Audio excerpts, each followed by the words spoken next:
Antioch family. Thank you guys for joining us and guests. So thank you guys for joining us through YouTube Live. We see you guys out there already, so we're so excited that you guys are here. We felt it's very important for us to get together at this time when COVID is starting to kind of tailor off, but God knows that marriages have been tested. So not just the world, but marriages around the world have been tested, quarantined with your loved ones, people having to work from home, kids running around the house. It has been a challenging time, and for us, we felt it very important that as a church, we come together and discuss some topics that probably need to be discussed when it comes to marriages and all the tests that they've been through. So I'm super excited about this. My wife and I can't wait for this. So we hope you guys get as much out of it as we hope to from our side.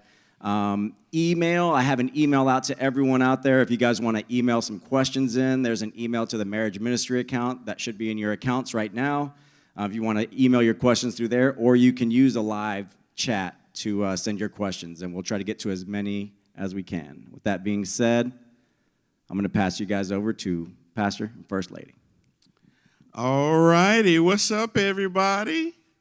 It's good to kind of see you, but you can see us. Hey, Charmaine. Hey, Chris. All right. How you doing? One of us ain't right, but it's good to be in the house of, she pointed at me. It's good to be in the house of the Lord, and it's good to have you all on with us tonight. We wanted to carve out some time where we could just take a few moments to invest in marriages, especially under these circumstances, these unprecedented times. Who knows if we'll ever see anything like this? Prayerfully, we won't see it again. But as Alex mentioned, this quarantine, this COVID environment has had a devastating effect on marriages, not just the economy, not just the healthcare system, but our homes.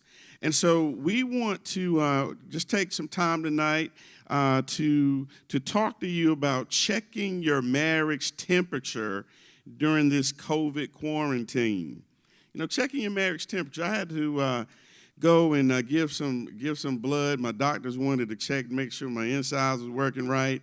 And as soon as I walked in, they pulled out this gun. I started to duck, but they were trying to check my temperature.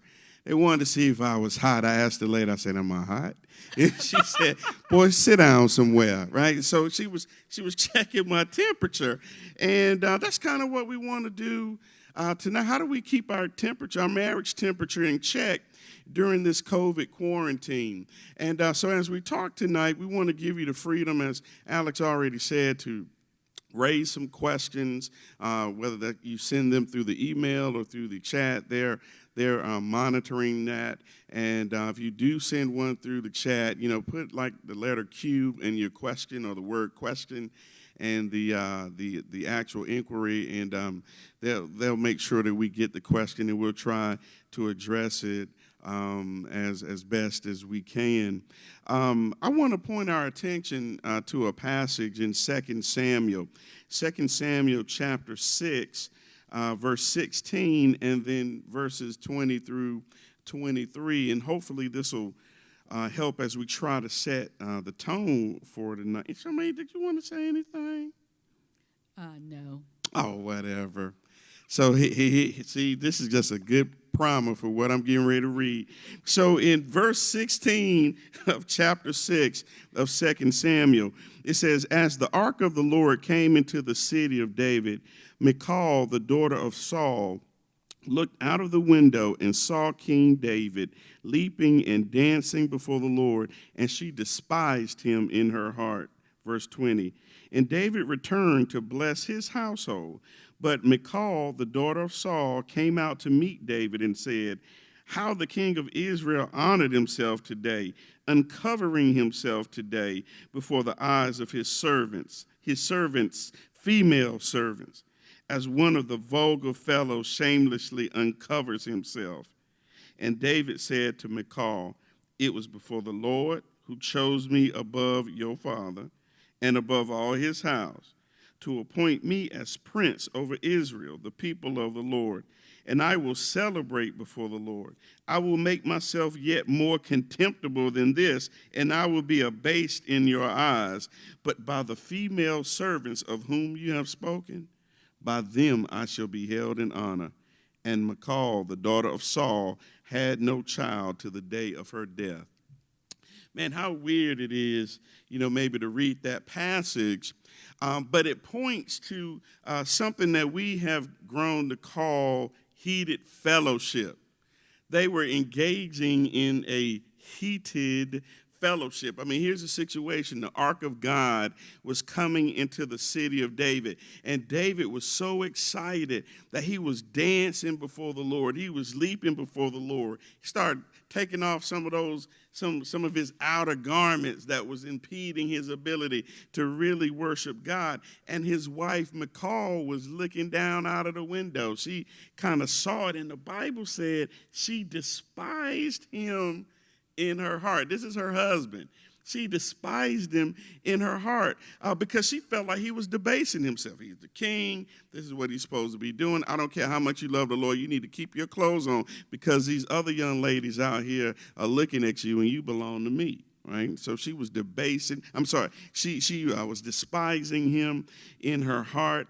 And there was this contentious confrontation, like I said, which we have come to call heated fellowship, which we have borrowed from our M7U life group. It's kind of what we refer to as these tense discussions that happen in marriage. But watch this. We're not so surprised by the heated fellowships that happen in marriage. But what we do want to talk about specifically as we dialogue tonight is about the heated fellowships that are specifically the result of this COVID quarantine.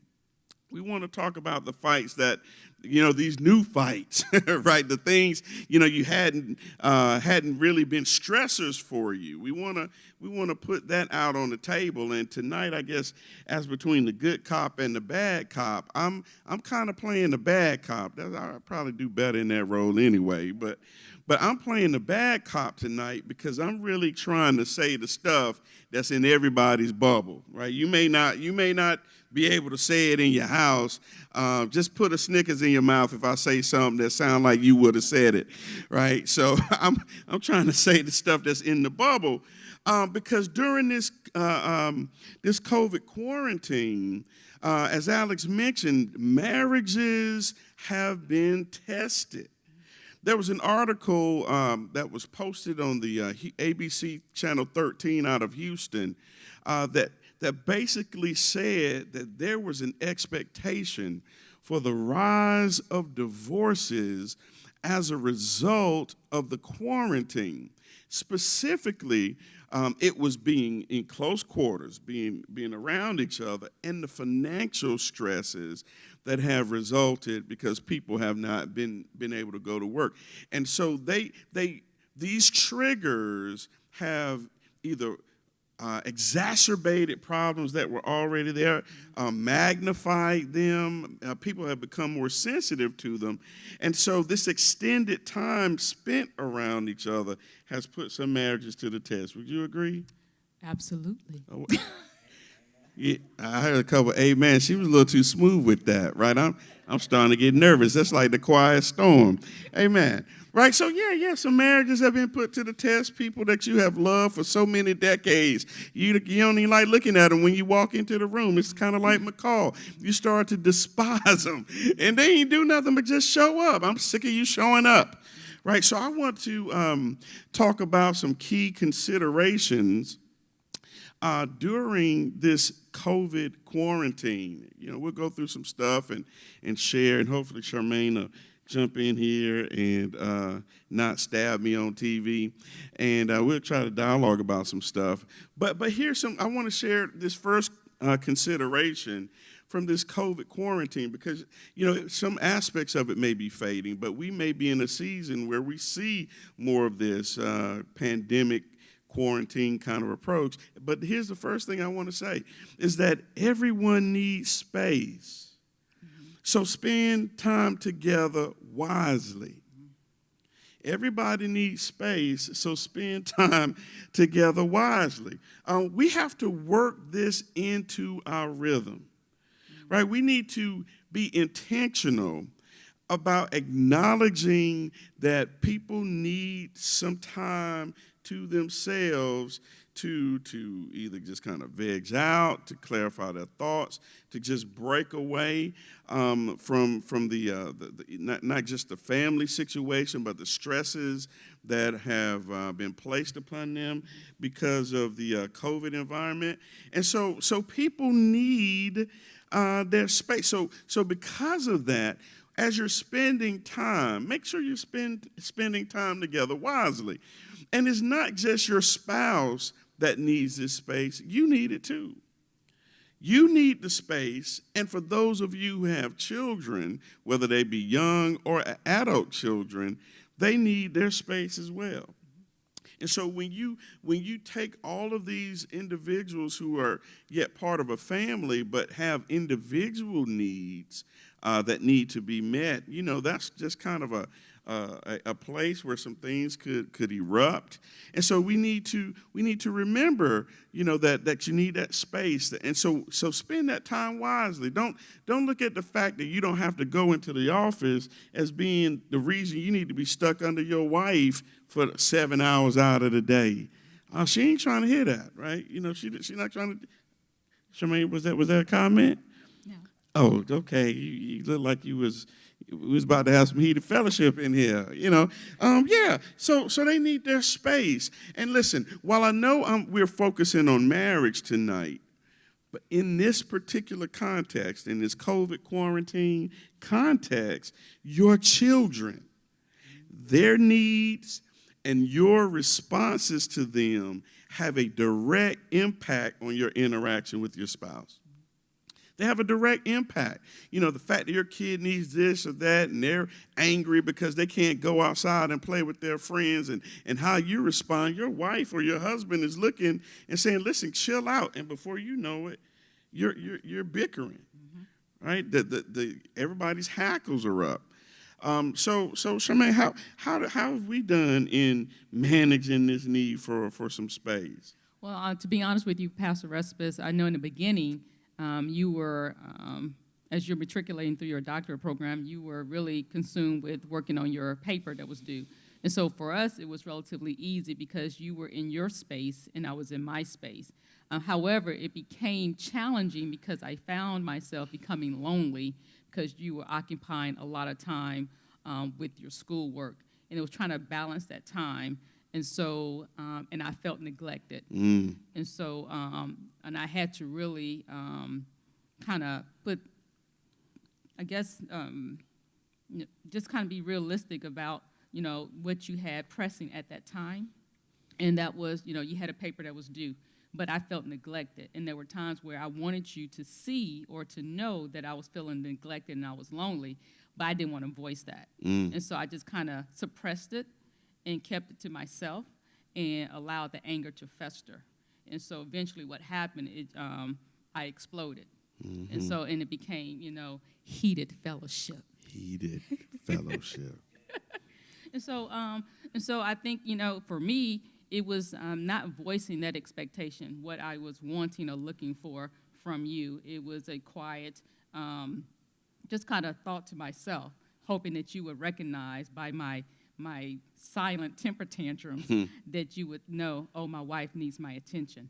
And you didn't recognize that. So therefore, I just kind of pondered it and kept it to myself, but then began to despise you. Okay, so do you think there are those who have these, expectations, these maybe unstated, maybe even unrealistic expectations of their spouse during this quarantine kind of environment, and you think that adds, some hot sauce? Well, absolutely. If you don't state what your expectations are with your spouse, with each other, then it just goes unnoticed and unaddressed, rather, and you begin to fester the resentment and bitterness in your heart because you have not addressed those expectations. Unfortunately, if you don't, then it only just creates a greater divide between you and your spouse. So until you can verbally address or articulate your expectations, then the problem only remains and it doesn't get resolved. Yeah. Speaking of expectations, let me kind of take a tangent here and let me get your opinion on this. How do you handle, because there's a lot of emphasis on families that have young children. Early on it was they don't have the technology perhaps to do school at home, and then parents have these additional stressors, which we'll talk a little bit about later. But what do you do, say, to that family who has an older child, middle school, high school, maybe even an adult children who are home because they got kicked off of campus from college? And this is going to sound really petty, but how do you handle, feeling like your child is lazy? Because you kind of have your rhythm while they were, let's say, away at college or at high school, they're working or going to practices. But there can be this tendency to feel like, well, they're not doing anything, right? And so because, they're not constantly, they're not cutting the grass every day, and they're not, cleaning the bathrooms up every day, which never happened when they were in school. What do you say? And that tension can spill over into the marriage relationship. Let's just say, for example, you come to me and you say, well, Lauren doesn't do anything. All she does is talk on the phone or text. What do you think about that? Understanding my personality, I'm one that loves acts of service. And so I see my role in some aspects of cleaning. And so initially when we went to quarantine mode, I was cleaning baseboards, window sills, rearranging the garage, cutting hedges, all of the above, until I ran out of things to do. And once I ran out of activities or chores to do, I began to look at my children and adult children as they were playing video games and watching The Office on Netflix. I began to become extremely angry and frustrated because they did not have the same mindset or mentality as I did in the initiative to go and do something to occupy their time. And so I had to really take a step back and ask myself, what are they going to do? Mm-hmm. They can't go to school. They can't go to the store. Everything is shut down. So my expectations that I have of them are unrealistic. So therefore, modify my expectation, and go from there. Sure. And so once I modify my expectation, then my mindset or attitude changed toward them, because I found myself becoming very angry at them and at you at times, because I love to clean. I love to go. So being at home and sitting down and doing nothing, and then watching you all kind of relax and not have the same attitude, that made me angry. So I had to really reevaluate my expectations, because they were becoming unrealistic. Sure. That's actually a pretty good segue to my next point, which is we can enjoy each other's company, but a quarantine is not a vacation. Is not a vacation. Before I get in that, something else just popped into my mind when I'm thinking about expectation. Because people are in close proximity, there are these logistical conversations that are happening.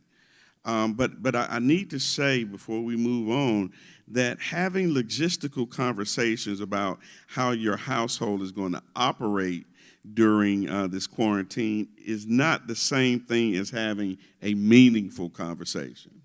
Like, connecting is not the same as intimacy, right? The fact that don't find yourself feeling like you're investing in your marriage because you sat down for 20 minutes to lay out what the bath time schedules are, right? Or the cleanup schedule. Those are very logistical and necessary conversations, but those kind of conversations are not the meaningful conversations that invest in your marriage. So you may be talking more, but you may just simply be having logistical conversations. And those kinds of connections are not the kind of connections that really invest in your marriage. So I wanted to throw that in there, that you need to be finding opportunities to have these meaningful conversations, even in light of some of the constraints that that you may have, needing to address the logistical aspects of how your household works in light of this COVID quarantine. Looks like we have a question.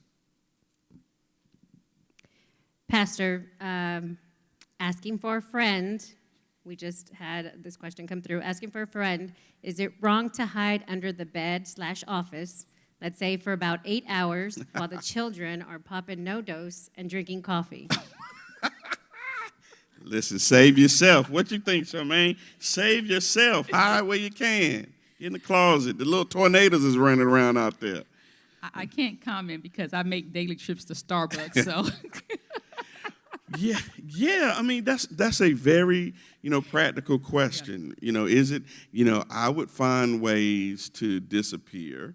Depending, and all jokes aside, depending on the age of your child, because this is a unique environment too, it's totally possible that, maybe not in a clinical sense that I'm about to use this word, but they may regress a little bit, right? They may be totally independent at school, self-reliant, they're very self-directed, but because you're there and at home, they're, quarantined at home, they may kind of revert back to having this expectation that you're going to baby them. Or that it's your job to keep them entertained because normally they be in lunch or normally they be in science and mathematics. And right now, they're just looking around at the house. They extended, spring break, so they got an extra week to just kind of do nothing, and you don't have anything for them, right? So I think there's room, for creating some separation, that they would have normally exercised by being at school, but because they're at home, they're kind of leaning on you. Now, I can't fit under the bed, so I had to find somewhere else, right? I would have to go walking. Like, I had to go drive to the park by myself. Charmaine may be able to slide under there. That, I could get an arm about waist deep. That's probably about it.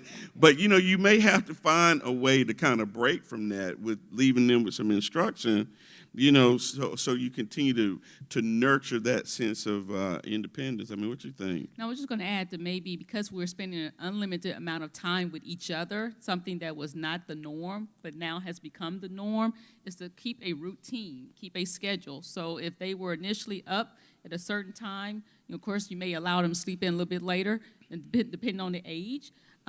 Get them up, have breakfast, let's do their schoolwork, let's take a nap, let's take a break. It's okay to watch television for a little bit. Mom needs to jump on this conference call at work. Let's take a break, and then we end at a certain time. And so, but I think it's keeping a consistent schedule with your children so that they, remain consistent and that you don't feel overwhelmed with this unlimited amount of time that they're underneath you, constantly. And so that, then you set those boundaries where you don't feel frustrated and you begin to have heated fellowship with your children or your spouse. Mm-hmm. So, mm-hmm. Yeah, and so this kind of goes to that point, that this is not a vacation. I mean, we're on quarantine, but it's not a vacation. But it does give us this unprecedented opportunity to slow down and spend time, particularly with our mates. Mm-hmm. I mean, there's some different decisions that you would make when nobody's got to leave the house. Mm-hmm. Right, so so being up a little later is not as much of a concern, assuming that you're not an essential worker. Some essential workers, the quarantine had absolutely no effect on them at all. But for those who were not essential workers, this does create an opportunity, to spend a little bit more time with their spouse or even their kids. But it's not a vacation, right? This is not the time period where everybody said, okay, we're gonna accomplish all of these incomplete projects that we've created, over the last 2 to 5 years, right? Everybody's not saying, oh yeah, we're gonna intentionally work all these extra chores because you think we're not busy enough as it is, right? Because it's important, dear one, to realize that people still have to work. For those folks who are already working at home, I don't want to say it, But it feels like an invasion to have everybody, hanging out around your office. For those who were not accustomed to working at home, now they're trying to learn how to use Zoom or Google Meet or GoToMeeting. They're trying to, figure out, how much they got to get dressed in order to have this, to operate this new business tool. And so some folks got to work. They're just working from home. And so, in my opinion, this is not, and this may be in somebody's bubble, this is not the time to catch up on missed opportunities for a 10:30 a.m. brunch in the backyard. You may have been dreaming about, we can put this blanket in the backyard, and since nobody's leaving, it doesn't matter what time, it can be 10:30. No, at 10:30, I got a conference call. Or I have a regular rhythm because I still have responsibilities, even though I don't have to drive to the office, right? And that in our mind, you're saying, oh, well, you're saving an extra hour. You would normally be on the road anyway. Exactly. I would normally be on the road, but I still have these responsibilities. And so this quarantine is not a vacation. Now, I do want to say this too. Your spouse, Charmaine, when I got quarantined, like I was quarantined alone, but when we were quarantined, I had a paper that needed to get done. So the quarantine for me was all about, praise God, I got some time that I need to work on this paper. But Charmaine, as she already communicated, had some different expectations. And I think that's important to just accept that your view of what our life looks like under quarantine may not be the same view that your spouse has. It just may not be the same spouse. One of y'all sees this as an opportunity to take naps together. The other one sees this as a chance to go jogging, or to get caught up on work, or see this as an opportunity to teach the children some skills that maybe they didn't have the opportunity to teach them. What do you think about frustration? You think people are frustrated, during this time? Yes, I think they were frustrated because of the expectations that they thought would take place during this quarantine period did not happen. Yeah. And so there's some frustration. You're spending time with each other more than before. So that 24/7 actually now applies. Yeah. And so there's definitely some frustration there. Yeah, I think that close confinement, this is my third point. Frustration is at an all-time high. That close confinement, everybody's in each other's space. And now, regardless of the square footage of your house, some folks may have places where they can go hide, but you got more people in that space for longer periods of time. It's starting to feel cramped. God knows everybody in the refrigerator at the same time. And so the snacks that used to last a little longer don't last. You got the infringement on me time. If you were accustomed to having that, 2 hours to yourself, whether because you were commuting to the office, now you're still here and you don't have that. You don't have that veg out time. And so there's an infringement. There is the work in teaching the kids. I said we were going to talk about this, but listen, neither one of you all planned to have to be a 10th grade mathematics professor, right? Nobody planned that. Nobody had to remember PEMDAS, right? Nobody, which comes first? Is the parenthesis, is the exponent? Nobody planned on having to conjure up what a corollary and a theorem is in geometry. And so it was literally thrust upon you because of these circumstances. And so let me just be as blunt as I possibly can. Either one or both of you may see the schooling of your children as a hassle that you'd rather not deal with. Now, this doesn't mean you don't love your children, that you don't want them to be scholars, that you don't want them to excel academically. What it really means is it was not in your plan, right, that you would be the primary educator of your children. And it was literally thrust upon you. And that causes frustration because what you would be doing, you can't do because you got to, assume the responsibility of teaching your children subjects you badly remember. And then Charmaine, I think, maybe alluded to this as a reason, why frustration may be or is at an all-time high during this kind of situation, is because there are these different contribution levels on shared responsibilities, like cooking and cleaning and, during the day and teaching the kids and bathing. I know there's a spouse who's saying, hey, listen, if I was at the job, I wouldn't be doing this. I'm working at home. Why are you expecting me to just stop and mop the floor in the middle of the day? You be doing it. Well, it looks like you got the best skill set going to make it happen, right? And so now that heated fellowship is about to pop off because everybody's burden has increased, but there's not this common sense of shared responsibilities, or we don't agree on what that should be like. And so let me ask you this, Charmaine. How do we turn down the heat, right? How do we divorce-proof our marriages, during this COVID quarantine, this COVID situation? Well, Chris, I think one of the first things in divorce-proof in our marriage is having marriage insurance. Okay. What do I mean by that? Having marriage insurance, we've all heard of car insurance. We all have car insurance to do what? To insure our car of what?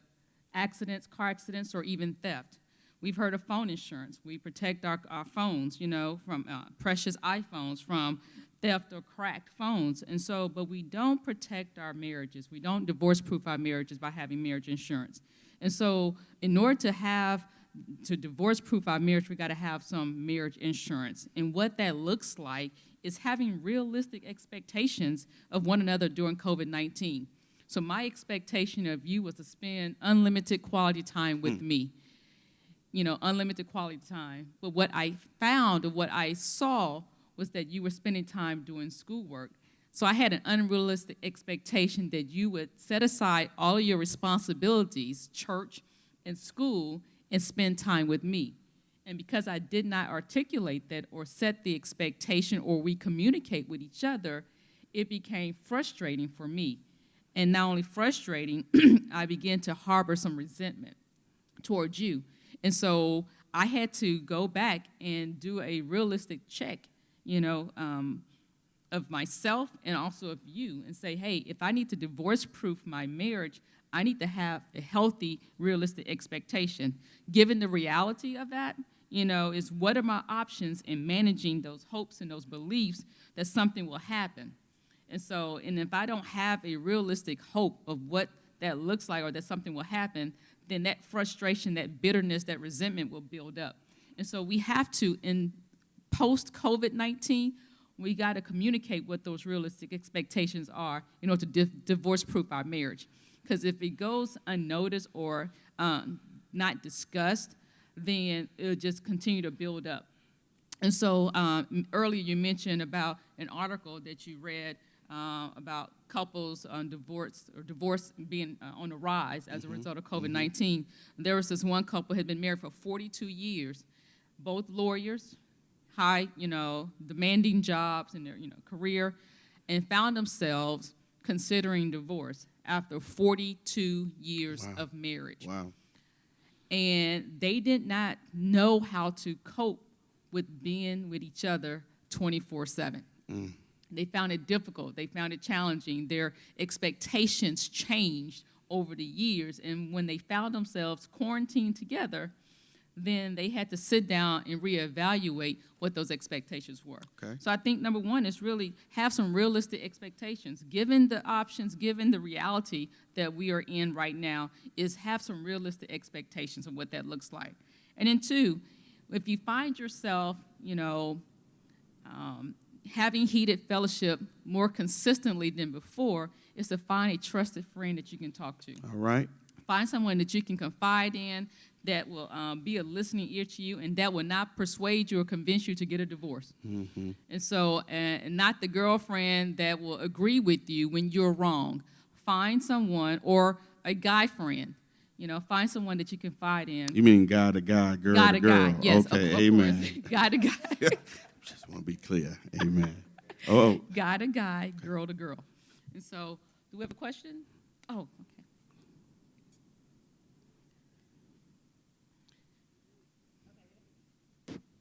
We have another question come in. What are some examples of meaningful conversations? Repeat that again. What are some examples from me saying the logistical versus the meaningful? Okay, yeah. So what are some examples of that? Let me tell you what are not examples of it. How we gonna get out of debt? Since we're not going out to eat, what you want to do with this extra money? That can maybe be a meaningful conversation, but with respect to the context of investing in your marriage, it really isn't. It could very well be a hot button.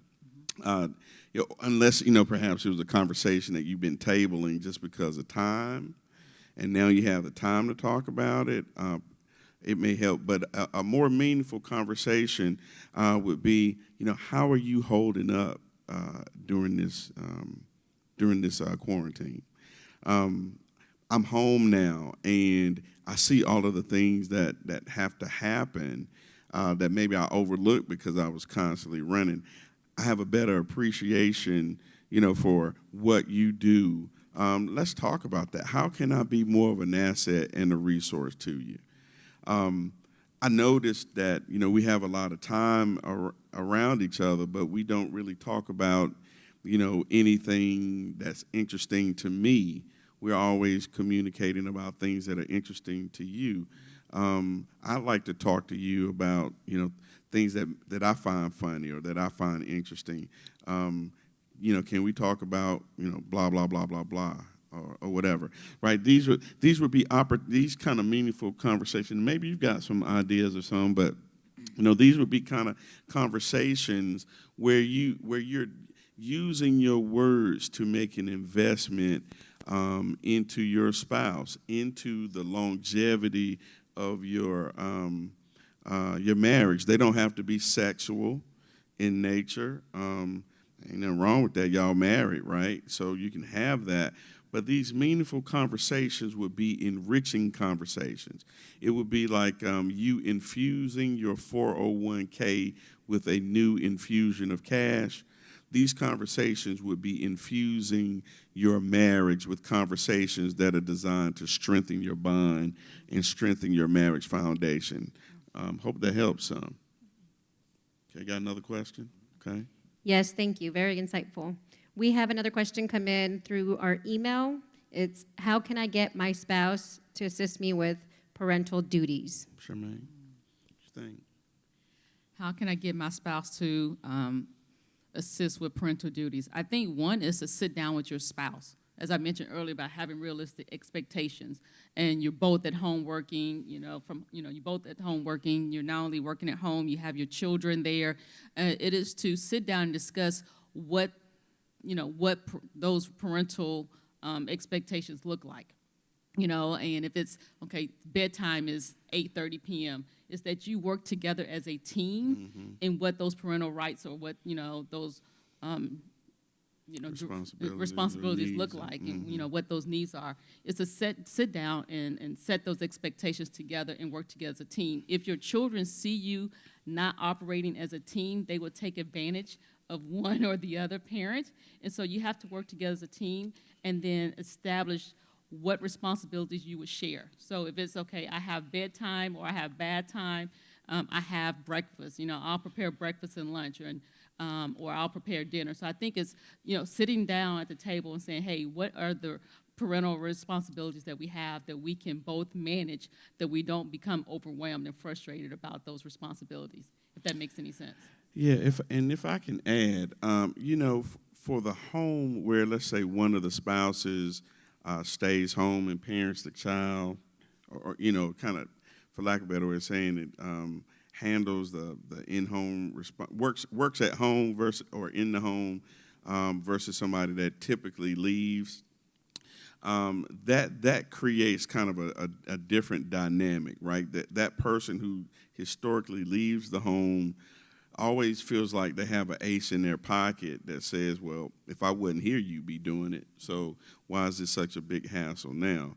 And that may be true to a certain extent, but if we're on the same team and we're working towards the same goal, and we're husband and wife, and we're to esteem the other better than themselves, that kind of response is really a cop-out. Now, to me, it's a little easier where both of the husband and wife has typically work outside of the home because the burdens are unique for both, and so this is a new responsibility for everybody, so everybody just need to be, all in. But in that case where one of the spouses typically is at home and is, the primary go-to person in the homestead, anyway, that may be a little bit difficult because of that ace in the hole. And so you have to appeal to, as Charmaine said, that teammate, that teamwork approach. That is, your job is not more important than this one, because our home life comes first. And so we just need to find that matrix, that works for us in light of these unique circumstances. Yep. I've got another question. Thank you for that. We also have this one coming from our email. I do not feel like my spouse makes time for our marriage/relationship. How can I get him or her to do so? You don't feel like they make time? I'm assuming kind of prioritize it. Charmaine, you got any? I'll let you go first. Oh, you want me? You're going to let me prioritize? How do we prioritize the relationship? I think, as repetitive as this sounds, communication and clarity in communication really can't be overstated. I think we typically expect our spouses to somehow intuit, what we feel and what we need. It's almost like, what's Charmaine's favorite color? Or, I say, Charmaine, what's your favorite color? Well, you ought to know it. Well, why should I know that? Well, because we've been married. Well, our wardrobe has several colors in it. That's not exactly, good enough reason, right? There's some things that just need to be communicated. And I think so first of all, it's just kind of communicating, maybe asking the question, what is it about, Facebook that makes it easier to go to than talking to me, or sharing. I feel like you prioritize going to the gym, then you prioritize having special moments with me. Is there, what can I do to, what needs to change to and be able to express that, right, to not just harbor it in your heart, because going back to the passage that I read, I believe McCall kind of had some of that stuff in her heart. And it was just the straw that broke the camel's back when David is worshiping God and she despising him because of the worship and how he displayed it. And so I think you've got to communicate it, and then you have to communicate it in a way that's designed to edify and not tear down, right? Because I think what we do is we get to that point, the frustration sets in, and then you just pull out a grenade launcher and or a rocket launcher, you just start sending rockets over toward your spouse. Or you bayoneting them to death, you just kind of stabbing them with your words, and then you're left with a wounded spouse or an angry spouse, and it didn't further your goal. You're still in the same place you were when you started. And if I may add to that, of course, as Pastor has mentioned, communication. Communication is key to any marriage being successful and divorce-proofing your marriage.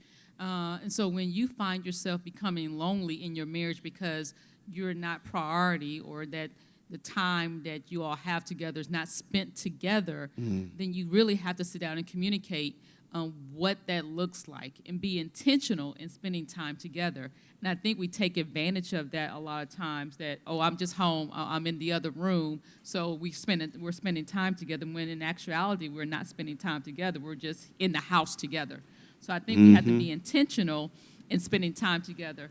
Also, when you're communicating with each other, it's to not attack each other. It's not attack each other. Right. And what happens when we're trying to express our frustration, we begin to attack each other. You don't do this, you don't do that, rather than I feel. And so I think when you express how you feel rather than attacking the person or their character, then they're more open to communicating. But when you begin to attack, you don't do this, you always do that, then that spouse begins to shut down and just close off communicating with you, and then it can become a heated fellowship. When in actuality, all you wanted to say, hey, I would love for us to spend more time together. How can we make that happen? Yeah, and if I just one little piece, that's a grown folk conversation, right? That's a grown man, grown woman conversation. And I think we've got to get out of this kiddie mindset. Either she can't handle it or he can't handle it, or I don't want to stoke, the fire. But we have to mature, right? And just have the tough conversation if you want to get past that hurdle, that hump. Is that okay? So you were talking about the. I think, and we've heard it before, in continuing divorce-proof in our marriage, the very last one is investing in each other's love language. And I think we hear it and we've heard it repeatedly over and over again for the last 20-plus years, if not longer. But the question is, have we really, truly invested in our spouse and then deposited those love languages? So if we've identified what those love languages are we actually putting them into practice? And so once you've identified those love languages, is to say, what can I do to make a deposit into my spouse's, love bank, so to speak, and not just take advantage of that. So my love language is acts of service. Oh, Jesus. Pastor knows I love to clean. And I'm like a clean sergeant. I'll walk around the house and, hey, there's some shoes there, there's some clothes there. Hey, I see some dust over there. You want to help me clean the baseboards? No. And Chris like, yeah, no, not really. And so, and during this quarantine period, I found myself very angry because I was walking around cleaning baseboards and windowsills, and he was in his office doing a paper, writing a paper. So I became very angry, and I was like, he's not depositing into my love language. I need some acts of service to take place. I was on a different schedule. So, but I think it's, not, taking advantage of your spouse. Sure. And it's really investing into that love language. And I've heard it before. It says, hey, if your spouse will not invest in the love language, someone else will. And so you want to make sure that you're protecting your marriage. Sure. And being intentional in investing. And so if your acts of service gifts, their spouse is buying gifts for you. If it's words of affirmation that you're building up and you're edifying that person, you're speaking positive words to them. If it's acts of service, of course, it's performing acts of service. Physical touch does not necessarily mean intimacy, men or women. It may mean just, hey. Just touching your spouse, a hug, a kiss. And it does not have to lead to intimacy. It doesn't have to, but I understand what you're saying. I know what you mean. And then quality time. And so for me, quality time is actually sitting down and watching a movie. It's not running errands. And Amen. So Pastor Wrestlers may think that, hey, I went to grocery store with you. Shouldn't that count as quality time? Yeah. No, it does not count as quality time. It's running an errand. And so going to the mall with me is spending quality time, which I know will not ever happen. Whatever.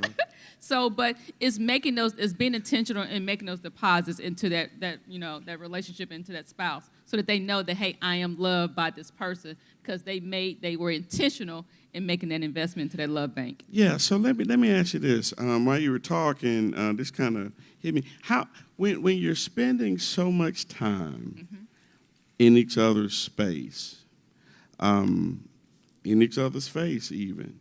How do you create a special moment? Like, how do you create, to use the phrase date night, but what can you do to carve out a moment that, is emotionally distinct from, the day-to-day routine, when you can't go anywhere? In theory, you can't go to an establishment, right? How do you create a special moment when you're always at home around each other? What can you do? Now, not to sound elementary in my response, but I think it's, again, asking your spouse, what does quality time look like to you? You know, it may look like watching a basketball game, a football game. It may look like going shopping. You know, it's okay to ask. And I think what we find ourselves when we get married, you know, when we're in that dating phase, we're asking all the questions. What do you like to do? You know, what is your favorite color? You know, what's your favorite vacation? You know, where do you like to eat? We ask all those questions, and then we get married, and we're like, oh, well, it doesn't really matter. And we begin to take advantage of, oh, I'm here in the house, so she's in the other room, and I'm over here, so we're together in the house, so that should count for something, when it really doesn't. And so you have to really be elementary and ask, what does quality time look like to you? And so that you know that, hey, if it's watching a movie, then, hey, I'm spending 2 hours with my spouse watching a movie. Should they I mean, I'm sorry to cut you off, no, go ahead. but should they dress up? Like I noticed that you know, you've been doing a couple of these podcasts and whatnot. You've been looking kind of fly, you know. So, you know, I was like, you know, what they do, right? You know. Well, you know, I like to dress up. Yeah. That's just me. But And but real talk, for a couple that, you know, that's quarantined, should it be an intentional act to take off those shorts they've been wearing for 4 days? Absolutely. Right, and you know. Absolutely. You know, had a friend, she and her husband had date night at home where they had steak dinner, dressed up, and had dinner, of course, at the kitchen table, but they dressed up and had dinner. And so it was a date night for them. So whatever, you know, that looks like to you as a couple, then you make those, you know, those deposits into that marriage, into that relationship, divorce proofing. So if one likes to dress up and wants to get dressed up, then go for it. Me, I like to get dressed up, and so I found myself over time, after about 4 or 5 weeks of wearing, you know, jogging pants and T-shirts and no makeup, that I said, hey, I don't like looking at myself anymore like this, so I'm going to go put some makeup on. And, of course, Chris, your response, why y'all dressed up? Well, I'm tired of walking around with, you know, joggers on and T-shirt and no pajamas, or, you know, no makeup. So I'm going to invest in myself and go get dressed up, even if it means just a pair of jeans and a white T-shirt, put on a little makeup, some blush, and it made all the difference for me. And so, if that spouse wants to dress up, then go for it. I know you're different. Hey, well, you know, it is what it is. Yes, ma'am, question. This one's, we have a question coming in from our email. How can I get my spouse to be more involved with our kids since we are all home together and he works from home? Got you. Okay. You want to respond first? So how do we get my spouse to be more involved with our kids? So I'm going to take it. It could go a number of different ways. You know, how do I get them to help with the schooling, right? You know, if your husband, you know, or wife, listen, these are our children, and it's imperative that we not view our spouses as being, you know, subservient, that we not view our spouses as being the sole, you know, arbiter of all the training that goes with, you know, to our kids. And it's important that our children be unable to distinguish between the level of attention as to each particular parent. In other words, what I'm saying is it's important that your child sees you being as concerned about, for example, their academics, or being as concerned about them, you know, toeing the line with their responsibilities around the house as to the other spouse. Now, I think it is important that we acknowledge that, you know, that whoever that spouse is that's working from home is working from home. And this kind of goes back to, in my opinion, kind of having that conversation, a logistical one, right? This is not investing in the marriage per se, but having that logistical conversation as to what these are the things that need to happen in light of this, quarantine. Here's where I think you can help us accomplish, this. And that may mean, I don't go running at 1. I go running at 2 because I need to share in this responsibility with the child or with our children. What about you? The one word that comes to mind is sacrifice. All right. It's sacrifice. We are in a marriage together. Yes. It's not 1, it's 2.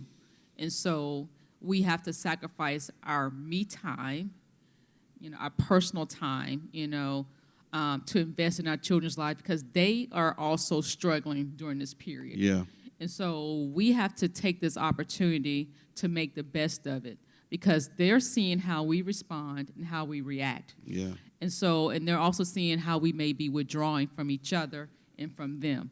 So we have to be intentional, again, and sacrificial and spending time with our children because although this is COVID-19 and everyone is like, oh my gosh, I'm sheltered in place, what better opportunity to invest in your children and spend time with them, not only studying Amen. scriptures, but praying, not only praying, playing games, and let's take a time out from television and let's just talk or watch a movie together as a family. And that we are together as one. It is not my job or it's your job, it's our job. And so that means it's going to be sacrificial on both of our parts in making sure we spend time with our children so that they see both mom and dad Yes. investing in their lives even during this COVID-19.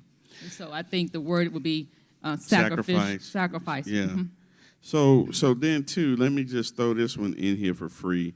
We're talking about divorces, the threat of divorce, rise, and also, child abuse in the home because of the same kinds of frustration.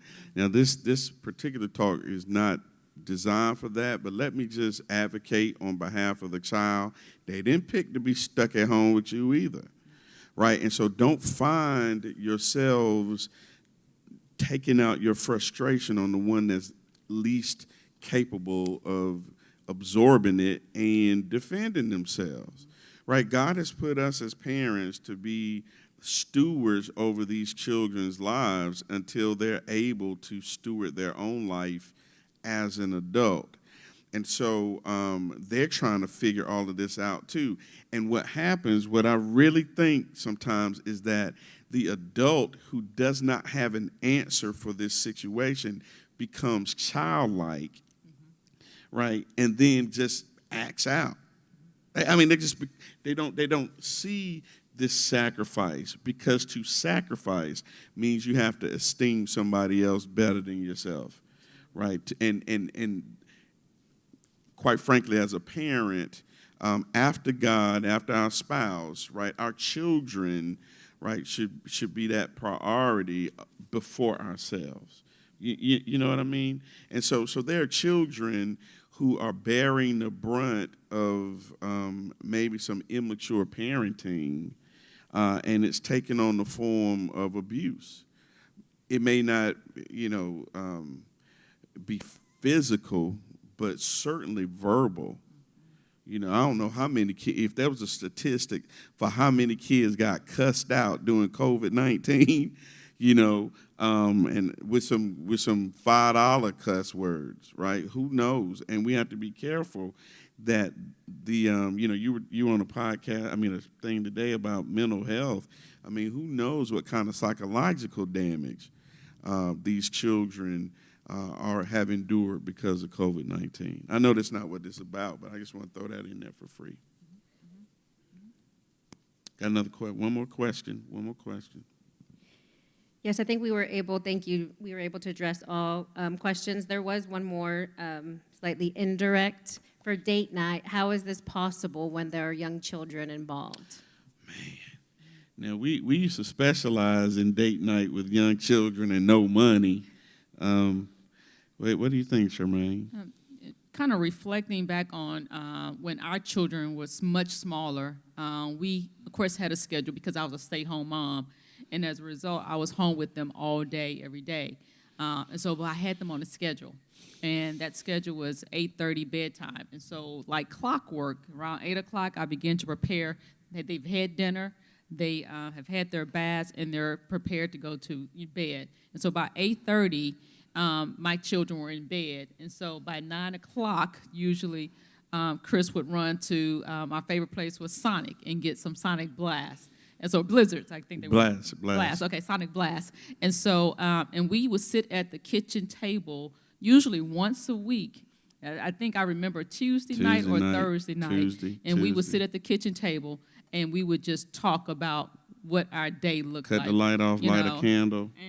And that's what we did. That was our date night. So, but we had our kids on a schedule because we had to make sure we were invested in our marriage. And if we did not and allow the children to basically rule our schedules, then we would never invest in our marriage. So we were intentional in making sure we invested and that we spent that time together. And so most of us, when we think of date night, we think, okay, it's movie, a dinner, we're all dressed up. But for us at that time when our children were small, we didn't have any money to do all of that. Right. So we improvised. And so we said, hey, we're going to consider Sonic Blast sitting at the kitchen table as our date night. And it worked for us. And so you find out what that is and what that looks like because, again, it may be an unrealistic expectation. You know, oh, we're going to the movies, we're going to dinner, or we're going to a concert. And your spouse may say, well, I'm just going to go to McDonald's and just grab some fries and, what you want. And I'm like, yeah, that was not my ideal, my idea of a date night. And so, so that's what, for us, we, again, put your kids on a schedule, put them to bed at a certain time. And if they don't go to bed, hey, go to your room and don't come out. Sure. Turn the TV on. Hey, it's okay for your child or your children to watch television while you all spend time. But that's what we did to incorporate date night in our marriage. Yeah, I think that's right because with this COVID-19, even though various aspects of our county, our state may be opening up, your spouse might not be comfortable assuming that kind of risk. As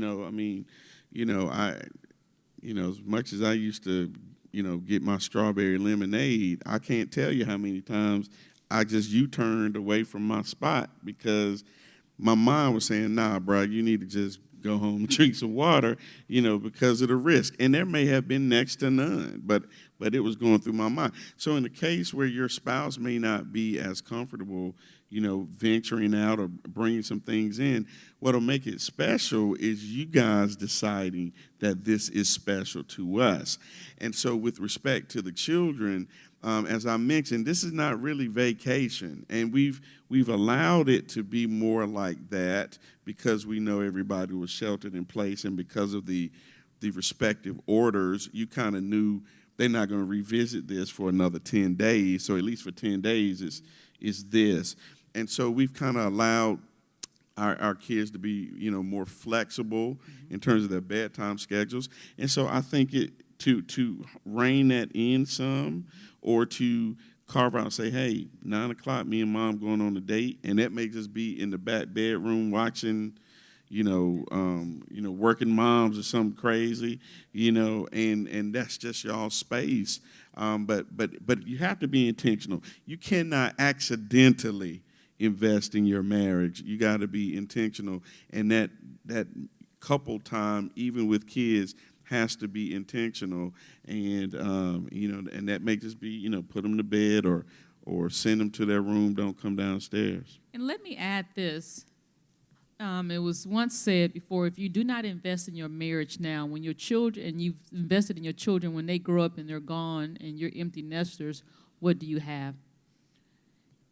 You have each other, but if you have not invested in those, in your marriage in those 18 years, it's like you're new to each other because you didn't take the time to invest. Yeah. And so make sure that your children see you investing in each other so that you model what marriage looks like, what biblical marriage looks like, so that when they are grown, they will know that dad spent time with mom spent time with dad. They invested in each other. Not only that, they invested in us. Even during COVID-19 in 2020, we spent this time together. Even in a crisis, a pandemic, we found time to spend together as a family. And so, but remember that you have to invest. Like, we make investments in everything else. We invest in iPhones, $1,000 phones, vehicles, homes, whatever that is, life insurance, our investments, but we don't take the time to invest in our marriage. And so I think we need to really take time to invest in our marriage, because if all of that is gone, what do we have left? Yeah. And most times our spouse is there, our children are there. So we want to make sure that we're intentional in spending time and investing in each other. Okay. All right. Well, listen, y'all. We gave y'all about 5 minutes for free. Amen. So good to have this conversation with my wife and the Acostas, and we're so very grateful for the questions. I know this is a unique time, but thankfully, as a congregation and specifically as a marriage ministry, we're committed, and this team is committed to making sure that we try to invest in your marriages and our marriages as best we can, and that we keep everyone connected. It's new territory. Thankfully, by God's grace, we have some technology available to us. Please check your emails, right? Please, keep an eye out for emails and things that may be coming from our marriage ministry. We may have other opportunities like this. If you've got some topics or some things that you would like us to address, or this team to address, maybe some resources even, shoot them an email at marriage@antiochcorinth.org. And so if all things are in order, we'll pray and let you go. Hold somebody's hand if y'all ain't fighting, even if you are, fake it, right? Sometimes you got to fake it till you make it. And we'll pray. God, we love you. Thank you so much for giving us the time to share our hearts and to ask some questions. Thank you for the courage of those who posed questions. Lord, I pray that you would strengthen our marriages. Lord, that your anointing would be upon our homes, just as this rain was falling so heavily here in Corinth. Protect us from danger seen and unseen. Protect our children. Protect our marriages, especially in this quarantine environment. And we pray, God, that you would eradicate this unseen enemy, this virus, God, that we might be healthy, and that our marriages would be a testimony to the world about Christ and his faithfulness to his church. We love you. We praise you. In Jesus' name we pray. Amen. God bless you. We'll see you later. Talk to you.